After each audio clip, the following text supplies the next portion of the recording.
Hello everyone, my name is Shivam. Welcome to all my channel physics win. इससे पहले lecture में मैंने बात की थी कूलॉम लॉ के बारे में। आज हम स्टार्ट करते हैं इलेक्ट्रिक फील्ड।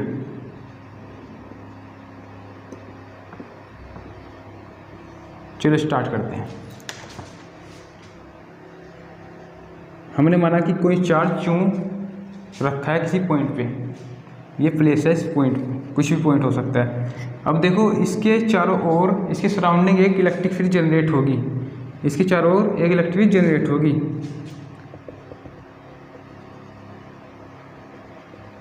हमने बताया था when charge is rest then its surrounding an electric field is generate.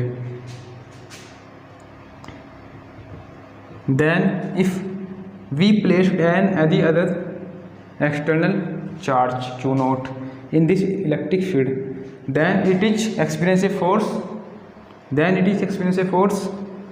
ये क्या करेगा, एक फोर्स एक्सपीरियंस करेगा इसकी वजह से, क्यों की, इसे हम मानते हैं प्लस क्यू की वजह से एक फोर्स एक्सपीरियंस करेगा। और इसको क्या कहेंगे हम, इलेक्ट्रिक फील्ड जो इसकी सराउंडिंग है। अब if we place any other external q naught charge in this field then it is experience a force by this। अब देखो इसकी डेफिनेशन लिखते हैं हम। the space around a electrically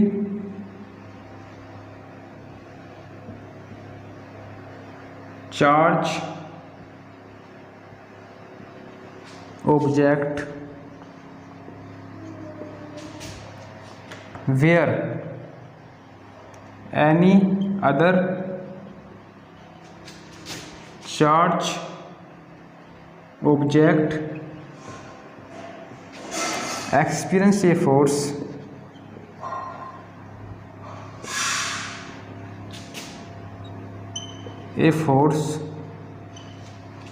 is called electric field. आ गए होगा तो समझ में, बस आपको ये समझना है। अब if any charge is rest, जैसे कोई चार्ज है ये रेस्ट में, then its surrounding an electric field is generate, इसके चारों ओर एक इलेक्ट्रिक फील्ड जनरेट हो जाता है। इसको ही कहते हैं हम इलेक्ट्रिक फील्ड। ये क्या होगा, इलेक्ट्रिक फील्ड।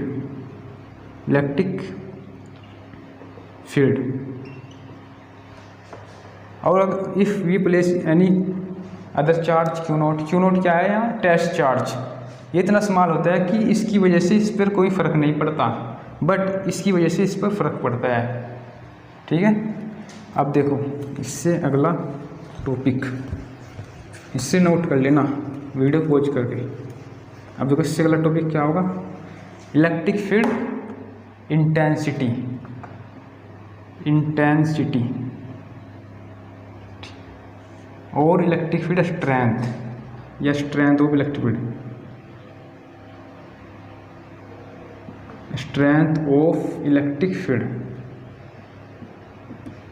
फील्ड। अब बताएंगे हम इलेक्ट्रिक फील्ड इंटेंसिटी क्या होता है। देखो सेम यही, कोई चार्ज क्यों प्लेस है एट पॉइंट, किसी पॉइंट पे, किसी पर भी हो सकता है। ठीक है, अब देखो इससे किसी डिस्टेंस पे हमने कोई चार्ज क्यू नोट रख दिया इसके पास, तो ये क्या करेगा, एक एक्सपीरियंस करेगा, एक फोर्स। जो फोर्स एक्सपीरियंस करेगा, जो फोर्स ये एक्सपीरियंस करेगा, फोर्स उसको हमने माना कि वो एफ फोर्स एक्सपीरियंस कर रहा है। एंड क्यू नोट क्या है, चार्ज, जो टेस्ट चार्ज है, जो इसका रेस होगा उसे क्या कहेंगे हम, इलेक्ट्रिक फील्ड इंटेंसिटी। आगे सुनिए बच्चों, ये नहीं आया, ये क्या था, इलेक्ट्रिक फील्ड। इसकी वजह से क्या है, इलेक्ट्रिक फील्ड जनरेट हुआ। और ये क्यू नोट चार्ज हमने इस इलेक्ट्रिक फील्ड में रख दिया, तो इस पर एक फोर्स लगा, जो फोर्स एक्सपीरियंस करेगा ये, वो क्या होगा, उसमें माना हमने F. Then the ratio of F and Q is called E. E का मतलब इलेक्ट्रिक फील्ड इंटेंसिटी। आगे समझ में, अब देखो, अब इसके बाद इसकी डेफिनेशन लिखते हैं। व्हेन, लिखो उसमें, लिखो the force experience by a unit charge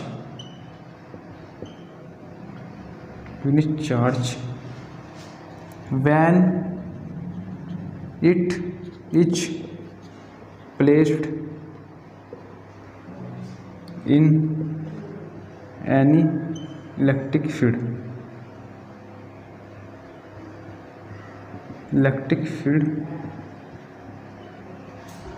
is called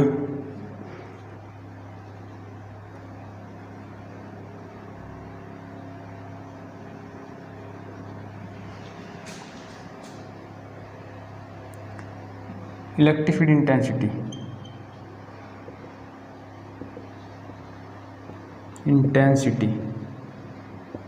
ये क्या होगा? Electric field intensity. जो force charge particle Q naught जो एक्सपीरियंस करेगा उसे क्या कहेंगे हम? It is placed in any field is called electric field intensity. आ गया समझ में? उतारो से जल्दी फटाफट।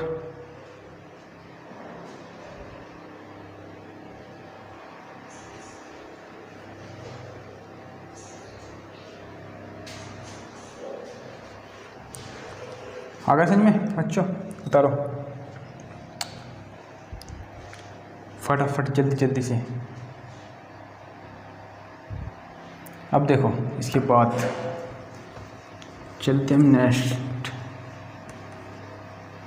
इसके बाद इलेक्ट्रिक फील्ड इंटेंसिटी, इसका फॉर्मूला था E=F/Q0। अब देखो इसकी यूनिट क्या होगी? इसकी यूनिट होगी F की क्या होगी? न्यूटन। Q0 क्या होगी? कूलाम। तो क्या होगी इसकी यूनिट? न्यूटन पर कूलाम। आ गया इसमें? अब देखो ये it is a scalar, it is a vector quantity, it is a vector quantity. Vector quantity, ये कैसी क्वांटिटी होती है? वेक्टर। अब आपको एक डाउट होगा कि वेक्टर क्या होता है, स्केलर क्या होता है। एक होती है वेक्टर क्वांटिटी, एक होती है स्केलर क्वांटिटी। अब किसी बच्चे को डाउट हुआ कि वेक्टर क्या होता है, स्केलर क्या होता है, तो उसका हम आज डाउट उठा देंगे। तो चलो स्टार्ट करते हैं, वेक्टर एंड स्केलर के बारे में थोड़ा थोड़ा बताते हैं। एक तरह स्केलर, वेक्टर, थोड़ा इसके बारे में बताते हैं कि वेक्टर क्या होता है, स्केलर क्या होता है। किसी बच्चे को डाउट हुआ तो उसका डाउट क्लियर हो जाएगा। देखो स्केलर क्या होता है? It is one dimensional. ये क्या होता है? वन डायमेंशनल, मतलब इसमें क्या होता है? Only magnitude. इट, अब बताएंगे मैग्नीट्यूड क्या होता है, डायरेक्शन क्या होती है। It have only magnitude, only magnitude. आ गया समझ में? ये देखो it have magnitude and direction.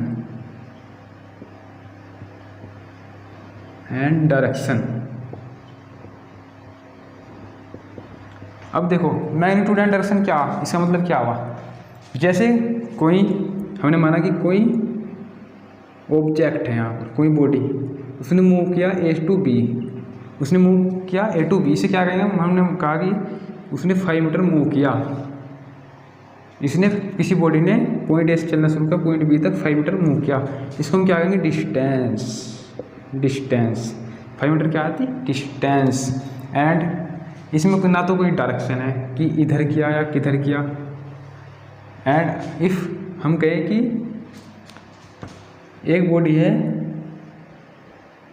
उसने पॉइंट ए से स्टार्ट किया, हम पहले मानते कि डायरेक्शन, हम मानते हैं पहले direction, east west north south, east west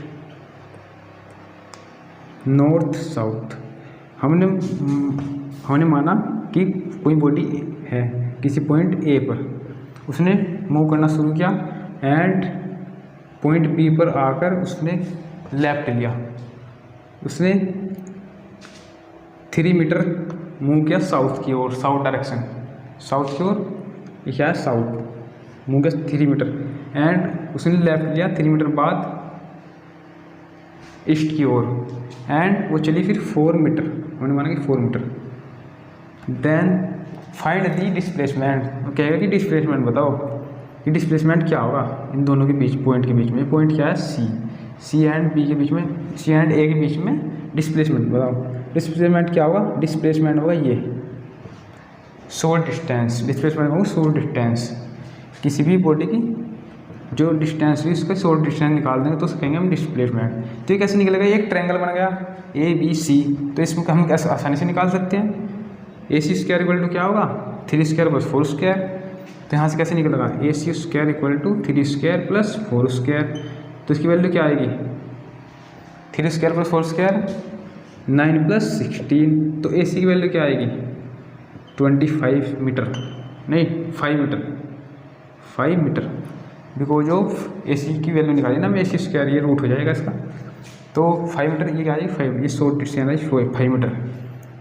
अब देखो इफ़ वी हम कहें कि यहाँ डिस्टेंस कितनी है A to C 3 plus 4 7, but short distance क्या हुई 5, हम अगर शॉर्टकट से जाएँ तो 5 मीटर जाना पड़ेगा, बट अगर डिस्टेंस पहले बी ए पे जाएंगे फिर इधर मुड़ेंगे लेफ्ट 4 मीटर चलेंगे, इतना 7 मीटर जाना पड़ेगा, बट अगर हम शॉर्टकट से जाएंगे तो 5 मीटर जाना पड़ेगा। इस शॉर्टकट को क्या कहेंगे डिस्प्लेसमेंट, और डिस्प्लेसमेंट कैसी क्वांटिटी होती है वेक्टर क्वांटिटी, बट डिस्टेंस कैसी क्वांटिटी होती है scalar quantity, it is only 1 dimensional, but vector quantity is 1 dimensional 2 dimensional and 3 dimensional. तो इसमें लिख लेंगे हम इट इज ओनली 1 डायमेंशनल। अब तुम देखो कि डायमेंशनल क्या होता है, it can 1 dimensional 2 dimensional and 3 dimensional, D का मीन्स डायमेंशनल।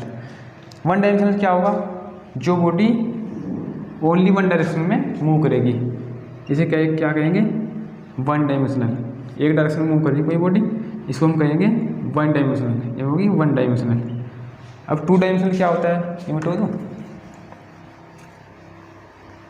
अब देखो 2 डायमेंशनल क्या होता है, इफ़ एनी बॉडी मूव 1 और मोर डायरेक्शन, 1 और 2 डायरेक्शन, 2 डायमेंशनल 3 डायमेंशनल, ये क्या होगा एक्स डायरेक्शन, ये होगी वाई डायरेक्शन, एंड ये क्या होगी जेड डायरेक्शन, और एक्स एंड वाई क्या होगा यहाँ पर 2 डायमेंशनल, एंड अगर इफ़ हम जेड को भी ले लें इसके साथ तो क्या होगा जेड डायरेक्शन, ये होगा ना, तो इसे कहेंगे 3 डायमेंशनल, तीनों का क्या होगा 3 coordinate 3 dimensional, but x and y क्या होगा 2 डायमेंशनल, एक्स एंड वाई क्या होगा दोनों डायरेक्शन में मोशन करे कोई चीज़ कोई बॉडी, तो उसे क्या कहेंगे 2 डायमेंशनल, एंड ये क्या होगा 3 डायमेंशनल, ये होता है डायमेंशनल।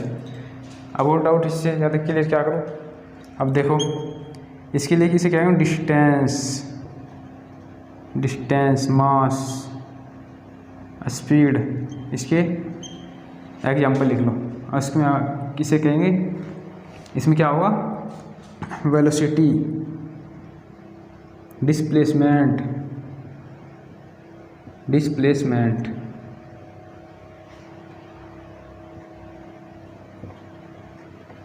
ETC। अब देखो इसके बाद हो गया doubt clear, 1 dimension 2 dimension 3 dimension को पता चल गया। अब इसके बाद चलते हैं हम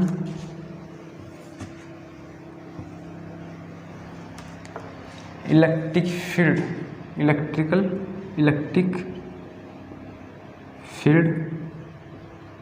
ड्यू टू ए चार्ज।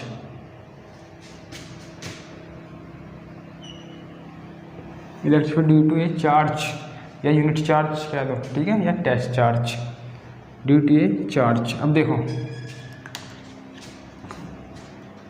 ये क्या है, कोई चार्ज प्लस क्यों रखा है किसी पॉइंट, मान लो कोई पॉइंट ए या बी कुछ मान लो, इससे आर डिस्टेंस पे कोई पॉइंट रखा है कोई चार्ज रखा है point charge q naught test charge.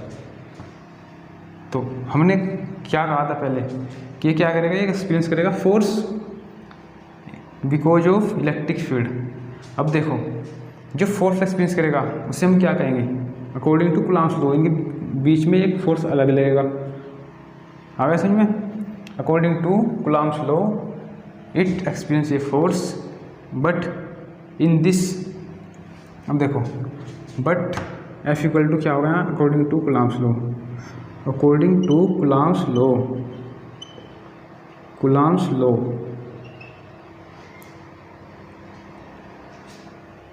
F equal to 1/4 epsilon naught Q naught upon are square. आ गया समझ में? इससे पहले लेक्चर नहीं देखा वो इससे पहले लेक्चर देख लो, इससे पहले लेक्चर 2 या 3 लेक्चर है जो भी वो देख लो इससे पहले, जब जाके समझ में आएगा कि कूलम्ब्स लॉ क्या होता है।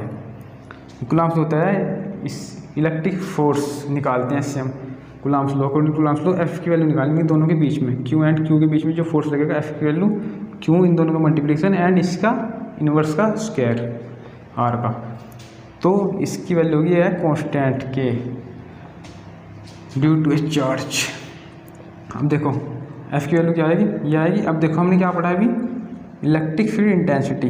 अब इलेक्ट्रिक फील्ड क्या होगा, इलेक्ट्रिक फील्ड ये क्या होगा, ई की वैल्यू क्या होगी एफ अपॉन क्यू नॉट। अब ये इक्वेशन फर्स्ट एंड ये इक्वेशन सेकंड। अब इक्वेशन फर्स्ट से एफ की वैल्यू हम इक्वेशन सेकंड में पुट करेंगे and now put the value of F in equation second. अब देखो ई की वैल्यू क्या आएगी, ई इक्वल टू क्या होगा 1/4 epsilon naught into q naught upon are square, और उसके नीचे क्या आएगा क्यू नॉट। अब क्यू नॉट से क्यू नॉट कट गया, अब क्या बचा ई की value, E equal to 1/4 epsilon naught q upon are square. ये क्या आएगी इलेक्ट्रिक फील्ड। हमें कहाँ निकालना था, पॉइंट पी पे, ये पॉइंट पी है, इस पर निकालना इलेक्ट्रिक फील्ड। इसे हम कुछ मान सकते हैं ई या ई पी। इस पर कहा था कि इलेक्ट्रिक फील्ड निकालो, हम पॉइंट पी पे निकाली थी ना क्यों चार्ज की वजह से, क्योंकि ये प्लस है ये प्लस है, तो इसकी वजह से क्या होगा इसी डायरेक्शन की तरफ होगी आउटवर्ड। ठीक है, अब देखो ई की वैल्यू निकल गई 1/4 क्यू अपॉन आर स्क्वायर। ये क्या होगा पॉइंट चार्ज। अब देखो ये पॉइंट चार्ज यहाँ से ख़त्म, क्यों हुआ ख़त्म, ये इसी वजह से कोई इलेक्ट्रिक फील्ड बनी नहीं या कोई चार्ज एक्सपीरियंस फोर्स इसने एक्सपीरियंस किया ही नहीं। अब इसका कोई ये इतना इस्तेमाल होता है कि इसकी वजह से इस पर कोई फ़र्क नहीं पड़ता, हमने बताया था। इसलिए क्या हुआ ये कट गया, इसलिए क्या हुआ ये कट गया, इसी वजह से इस पर कोई फ़र्क नहीं पड़ता। बट इसकी वजह से ये एक्सपीरियंस फोर्स एक एक्सपीरियंस करेगा, इसकी वजह से ये स्मॉल क्यू नॉट एक एक्सपीरियंस करेगा फोर्स। क्यू नॉट क्या है, एक टेस्ट चार्ज, ये टेस्ट के लिए रखते हैं हम ओनली, ये क्या है टेस्ट चार्ज। अब देखो इसके बाद हम करते हैं इसके थोड़ा सा और काम इसमें। अब देखो नोट लिखो इसमें फर्स्ट, नोट फर्स्ट। अब देखो कोई चार्ज है प्लस क्यू, अब इसकी वजह से जो इलेक्ट्रिक फील्ड लाइन्स होंगी उनकी डायरेक्शन देखनी है। अब उनमें इलेक्ट्रिक फील्ड की डायरेक्शन किधर होगी, जो इलेक्ट्रिक फील्ड है उसकी डायरेक्शन किधर होगी ये देखना है हमें। बताओ बच्चों किधर होगी। इफ़ प्लस क्यू है charge then electric field vector किधर होगा, आउटवर्ड। जो इलेक्ट्रिक फील्ड की डायरेक्शन किधर होगी, आउटवर्ड। ये याद रखना बिल्कुल नोट करके, इलेक्ट्रिक फील्ड की डायरेक्शन किधर होगी, आउटवर्ड। बट नोट सेकंड लिखो, सेकंड इफ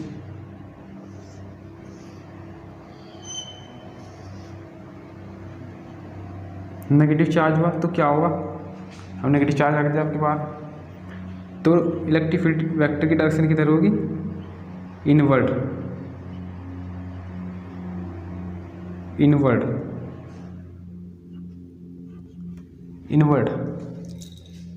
इलेक्ट्रिक फील्ड की डायरेक्शन किधर होगी, इनवर्ड।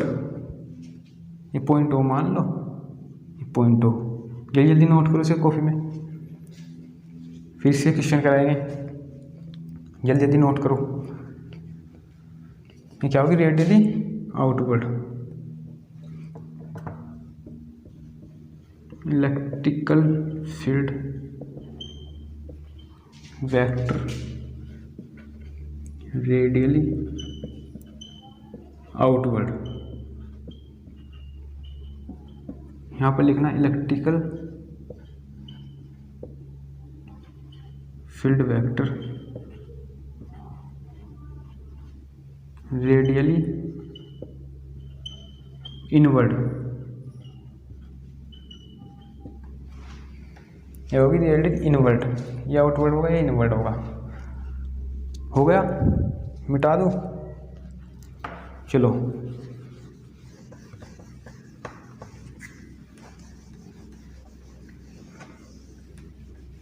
अब देखो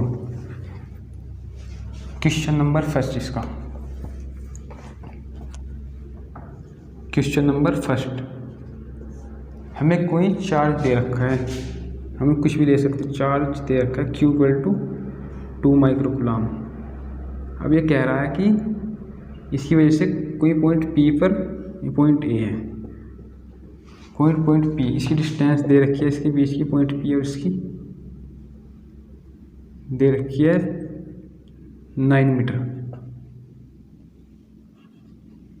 अब ये कह रहा है कि इस पॉइंट P पर इलेक्ट्रिक फील्ड बताओ क्या होगी, E की वैल्यू बतानी है हमें। तो इलेक्ट्रिक फील्ड निकालनी है हमें, तो इलेक्ट्रिक फील्ड के फॉर्मूला हमें पता ही है, we know that equal to 1/4 pi epsilon naught into Q1, Q यहाँ पर रखा है कोई Q/R²। अब इक्वल टू क्या होगा, 9 × 10⁹ इंटू Q की वैल्यू क्या है 2 माइक्रोकूलम, 2 × 10⁻⁶/R²। R क्या होगा 9 का स्क्वायर। अब कैसे करेंगे हमसे, इक्वल टू क्या होगा 9 × 10⁹, अब स्क्वायर है ना, इंटू 2 × 10⁻⁶/9 × 9 ऐसे लिख सकते हैं हमसे। तो 9 से 9 कैंसिल हो जाएगा, तो क्या बचेगा 2 × 10⁻⁹ माइनस हुआ तो कितने बचे 3/9। तो कितना बचेगा अब 0.292 × 18, यहाँ कितने बचे 2। अब क्या था 2 दोबारा इंटू 10⁻3, हम क्या लिख सकते हैं इसे 2.2 × 10⁻2 न्यूटन पर कूलम। ई की वैल्यू क्या आई 2 × 2 × 10⁻2 न्यूटन पर कूलम, ये वैल्यू आ गई 2 की। हमें निकालना था electric field by this charge at point P, then it is found. अब इससे अगला करते हैं न्यूमेरिकल। ये तो हो गया, इसको जल्दी जल्दी नोट करो, जल्दी जल्दी नोट करो इसको। अब इससे अगला न्यूमेरिकल करते हैं। हो गया, हो गया। अब देखो इससे अगला न्यूमेरिकल करते हैं। हमें दिया है कोई स्फीयर, ये पॉइंट O इसका सेंटर, इससे डिस्टेंस मानते हैं, इससे डिस्टेंस दे रखी है 4 मीटर। यहाँ पर कोई चार्ज है, चार्ज नहीं, एक पॉइंट P, इसमें कोई इलेक्ट्रिक फील्ड है, E की वैल्यू दे रखी है 20 न्यूटन पर कूलम। एंड यहाँ कोई चार्ज Q, हम इसको दे रहे हैं +Q चार्ज। देन हमें बताना है कि +Q चार्ज की वैल्यू क्या होगी। कोई स्पेयर है, इसको हम +Q चार्ज डिस्ट्रीब्यूट कर रहे हैं 4 सेंटीमीटर पर, इसकी इलेक्ट्रिक फील्ड की वैल्यू है 20 न्यूटन पर कूलम। देन हमें फाउंड करना है Q charge. Then we know that again equal to 9 × 10⁻9 into Q/R²। R की वैल्यू क्या दे रखी है हमें, R की वैल्यू क्या दे रखी है, R की वैल्यू दे रखी है E की वैल्यू 20 = 9 × 10⁹ इंटू Q की वैल्यू निकालनी है हमें। R की वैल्यू दे रखी 4 का स्क्वायर 16, 4 का स्क्वायर क्या होगा 16। तो 16 इंटू इससे मल्टीप्लाई कर देंगे, 16 × अब देखो 20 इंटू 4 का स्क्वायर 16 इक्वल टू 9 इंटू 10 की पावर 9 इंटू क्यू। अब 16 2 जा 32, ये आ जाएगा 9 इंटू 10 की पावर 9 इंटू क्यू। अब क्यू की वैल्यू क्या आएगी यहाँ से 320/9 और 9 से डिवाइड कर देंगे इसको। ये क्या आएगा क्यू इक्वल टू 9 इंटू 10 की पावर 9, ये आएगा ना। अब देखो 9 से इसे डिवाइड कर देंगे, 9 2 जा 9 3 जा 9 3 जा 27। अब कितना बचा है यहाँ पर 5। अब 9 4 जा 9 5 जा चलेगा 9 5 जा।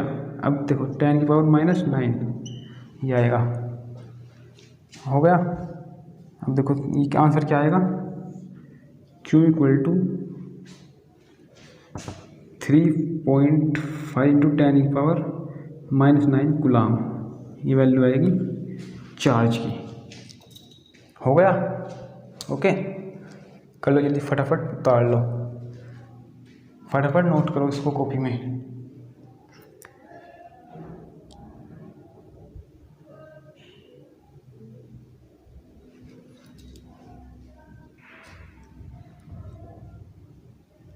अब देखो नेक्स्ट क्वेश्चन स्टार्ट करते हैं। नेक्स्ट क्वेश्चन स्टार्ट करते हैं अपना क्वेश्चन नंबर 3। क्वेश्चन नंबर 3 हमें क्या निकालना है इसमें, ये देखो हमें दे रखा है कोई चार्ज, यहाँ पर +2 माइक्रोकुलाम एंड यहाँ -2 माइक्रोकुलाम। ये पॉइंट ए है, ये पॉइंट बी है, ये पॉइंट सी है एंड इसकी बीच की डिस्टेंस है 10 मीटर। और ये कितनी होगी अब 5 मीटर ये होगी एंड 5 मीटर ये होगी, हो गया 5 मीटर ये हो गई। एंड ये दे रखा है हमें 12 मीटर एंड हमें निकालना है पॉइंट पी पर इलेक्ट्रिक फील्ड। हमें कह रहा है कि determine the electric field at point P. Question लिखते हैं हम, determine the electric field at point P. अब देखो बच्चों ये कैसे करेंगे हम, 2 चार्जेस सेम चार्ज है, दोनों चार्ज कैसे हैं सेम, इसे पॉइंट पी है, दोनों की डिस्टेंस क्या है सेम 5 10 सेंटीमीटर, दोनों के बीच की डिस्टेंस क्या है 10 सेंटीमीटर। एंड पॉइंट पी से ये पॉइंट सी से पॉइंट पी की डिस्टेंस कितनी है 12 सेंटीमीटर हमें दे रखी है, बट ये नहीं दे रखी है पी एंड ए पी निकालनी है पहले तो। अब देखो इसकी वजह से प्लस क्यू की वजह से इलेक्ट्रिक फील्ड की डायरेक्शन किधर होगी आउटवर्ड, इसे हम कहेंगे E1 या E1 मान लो, ठीक है, इसे कहेंगे ए की वजह से। एंड बी की वजह से बताओ कैसी, इसी डायरेक्शन इनवर्ड होगी या आउटवर्ड होगी, बताओ जल्दी बताओ, समझ रहे, ठीक है, आ गया वो समझ लो किधर होगी, अभी यही पढ़ा ना, किधर होगी inward because of negative charge, ये कैसे होगी इनवर्ड। एंड इनका रिजल्टेंट क्या होगा ये होगा, इसे हम कहेंगे ई, ये क्या होगा ई बी। हमें क्या निकालना है ई रिजल्टेंट, एंड इसमें ये दे रखा है थीटा एंड ये भी क्या दे रखा है थीटा, और ये भी क्या होगा फिर थीटा, ये क्या होगा ये भी थीटा होगा। हाँ समझ में कुछ, अब देखो सब समझ में आ जाएगा, आराम से सब समझ में आ जाएगा, ये क्वेश्चन बिल्कुल आसान क्वेश्चन है, आपकी एकदम समझ में आएगा। अब देखो हमें क्या निकालना है, पहले इलेक्ट्रिक फील्ड ई ए निकालना है, फिर ई बी निकालना है, फिर दोनों का रिजल्टेंट ई निकालना है। अब देखो कैसे निकालेंगे,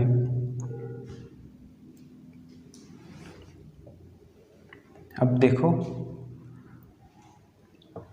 ये दोनों हम निकालेंगे इलेक्ट्रिक फोर्स ई ए की वैल्यू, पहले हम ई ए की वैल्यू निकालेंगे, हमें इलेक्ट्रिक फोर्स ए की वजह से प्लस क्यू माइक्रो कूलम की वजह से जो फोर्स इलेक्ट्रिक फील्ड है जो ई की वैल्यू निकालेंगे। ठीक है, हम निकालेंगे ई की value 1/4 pi epsilon naught into Q क्या है 2 micro coulomb, 2 × 10⁻⁻6 coulomb upon 1 micro coulomb का क्या होता है 10⁻⁻6 कूलम, ये याद रखना, अपॉन आर स्क्वायर। आर की वैल्यू क्या होगी AP²। अब हमारे पास AP नहीं है, पहले हमें AP निकालना पड़ेगा।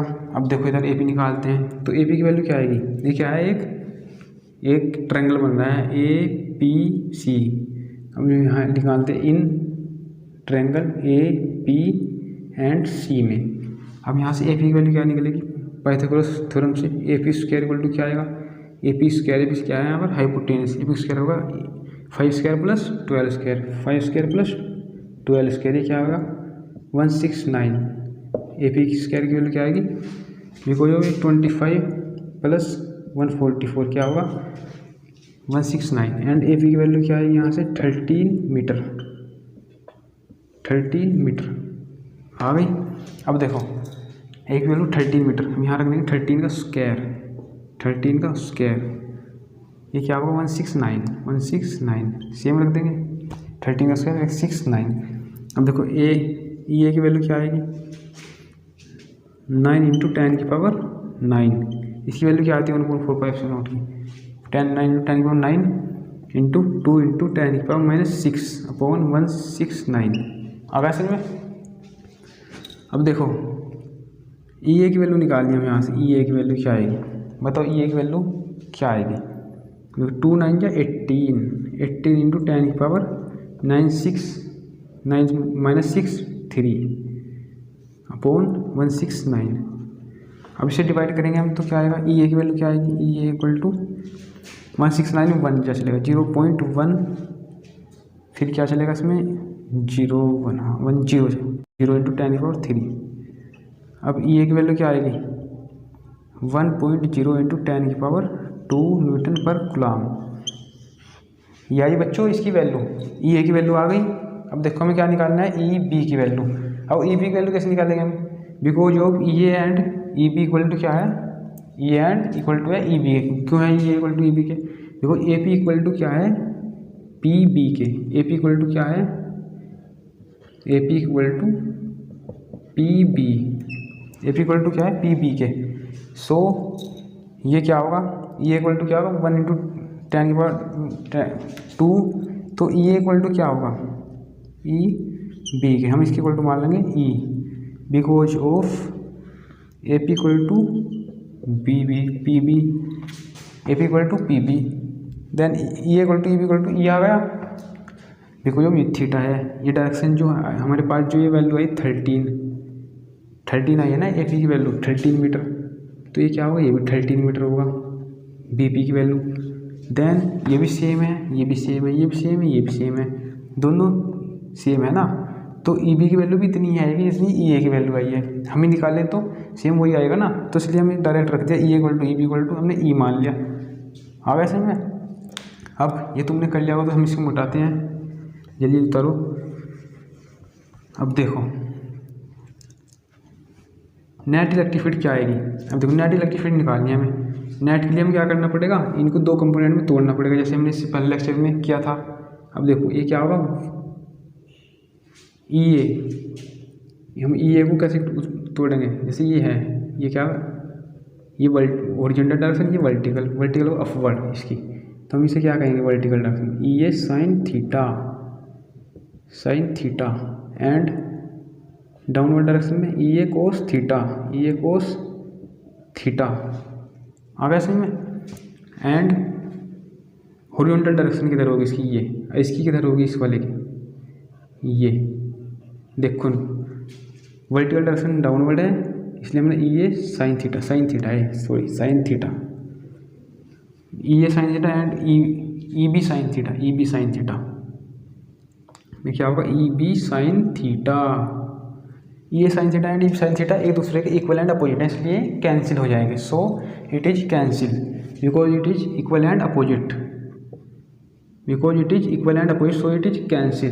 एंड ये EB cos theta and EA cos theta one direction में ओनली। अब देखो इसको हम थोड़ा सही सा करते हैं। अब इसे लिखते हैं ई ए कोस थीटा एंड ये क्या होगा ई बी कोस थीटा। दोनों वन डायरेक्शन में है ना, ये देखो ई बी भी इधर, ई ए भी इधर, दोनों डायरेक्शन सेम है। बट जो ई साइन थीटा है, जो ई A sine theta, E A की डायरेक्शन साइन थीटा की वर्टिकल डायरेक्शन अपवर्ड और हॉरिजॉन्टल डायरेक्शन नहीं, ई बी की वर्टिकल डायरेक्शन डाउनवर्ड। तो दोनों की डायरेक्शन ये तो कैंसिल हो जाएंगे, E A and E B, E A sine theta and E B sine theta will cancel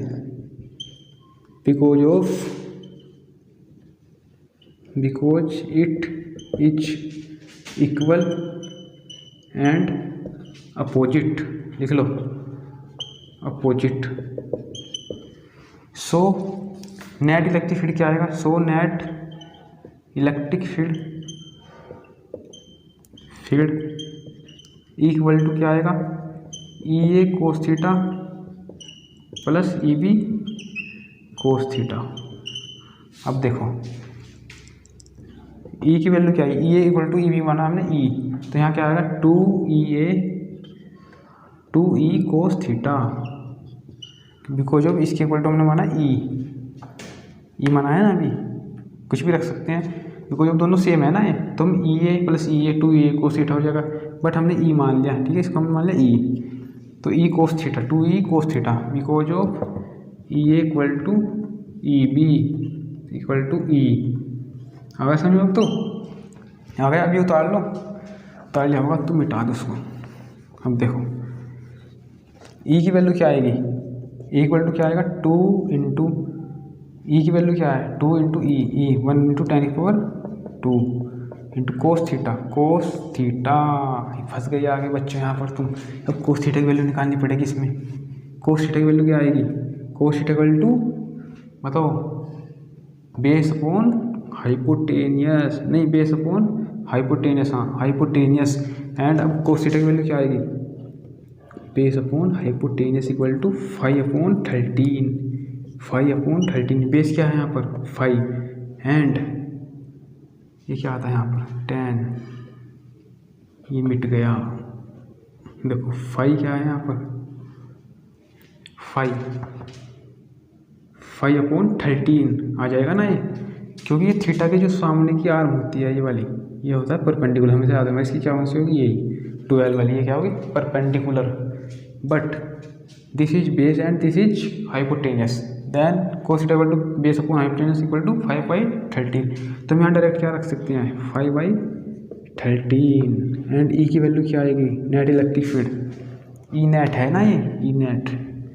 अब देखो 2 5 10, तो 10 इंटू 10⁻²/13 और ई की वैल्यू क्या आएगी, हम इसे डिवाइड करें तो क्या आएगा 0.07 इंटू 10⁻² समथिंग कुछ भी आएगा, इसके आसपास ही आएगा ना। तो ई की वैल्यू क्या आएगी यहाँ से 7 इंटू 70 आएगा ना, 70 न्यूटन पर कूलम, ये आंसर आ जाएगा हमारा।